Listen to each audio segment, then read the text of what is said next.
Bismillahirrahmanirrahim. Assalamualaikum warahmatullahi wabarakatuh.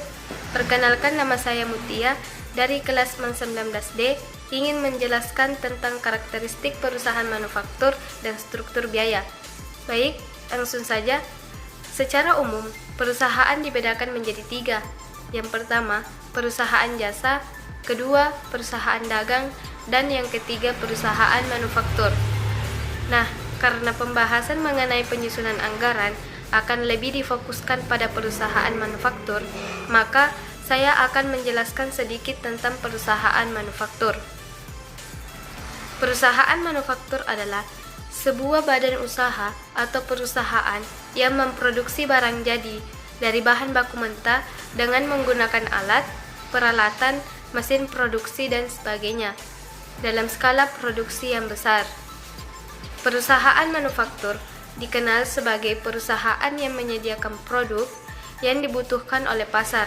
Semakin besar permintaan dari pasar, maka semakin banyak juga proses produksi yang akan dilakukan oleh pihak tersebut. Berikut contoh perusahaan manufaktur. Yang pertama, industri mesin dan alat berat. Yang kedua, industri logam. Dan yang ketiga, industri kimia. Adapun jenis persediaan di perusahaan manufaktur. Pertama, persediaan bahan baku, di mana adalah bahan utama yang dibutuhkan perusahaan manufaktur dalam proses produksi menjadi barang konsumsi yang siap dijual. Yang kedua, persediaan barang dalam proses adalah barang yang ada dalam proses produksi dan telah diolah satu atau beberapa kali. Yang ketiga, persediaan barang jadi adalah barang yang telah melalui proses produksi dan siap dijual kembali ke pasaran. Adapun jenis dan pengelompokan biaya. Yang pertama, biaya bahan baku adalah biaya yang dikeluarkan untuk membeli bahan baku yang digunakan untuk menghasilkan suatu produk jadi tertentu.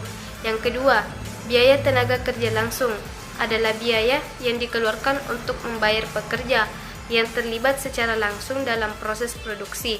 Yang ketiga, biaya overhead adalah biaya-biaya selain biaya bahan baku langsung dan biaya tenaga kerja langsung, tetapi juga tetap dibutuhkan dalam proses produksi. Terdiri atas biaya bahan penolong adalah bahan tambahan yang dibutuhkan menghasilkan suatu produk tertentu. Yang kedua, biaya tenaga kerja penolong atau tenaga kerja tidak langsung adalah pekerja yang dibutuhkan dalam proses menghasilkan suatu barang tetapi tidak terlibat secara langsung di dalam proses produksi. Yang ketiga yaitu biaya fabrikas lain adalah biaya-biaya tambahan yang dibutuhkan untuk menghasilkan suatu produk selain biaya bahan penolong dan biaya tenaga kerja penolong. Yang keempat, biaya pemasaran adalah biaya yang dikeluarkan perusahaan untuk mendistribusikan barang dagangannya hingga sampai ke tangan pelanggan. Yang kelima, biaya administrasi dan umum adalah biaya yang dikeluarkan untuk keseluruhan biaya operasi kantor. Biaya-biaya dikelompokkan menjadi 2 kelompok. Yang pertama, biaya produksi, terdiri atas biaya bahan baku langsung, biaya tenaga kerja langsung, dan biaya overhead. Yang kedua, biaya operasional atau komersial, terdiri atas biaya pemasaran dan biaya administrasi dan umum.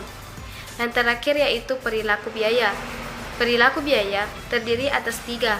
Yang pertama, biaya variabel adalah biaya yang akan berfluktuasi sejalan dengan perubahan tingkat aktivitas perusahaan. Yang kedua, biaya tetap adalah biaya yang relatif tidak akan berubah walaupun terjadi perubahan tingkat aktivitas dalam batas tertentu. Yang ketiga, biaya semi variabel adalah biaya yang sebagian mengandung komponen variabel dan sebagian juga mengandung sifat tetap. Mungkin hanya ini yang dapat saya sampaikan. Kurang dan lebihnya mohon dimaafkan. Wabillahi taufiq wal hidayah. Wassalamualaikum warahmatullahi wabarakatuh.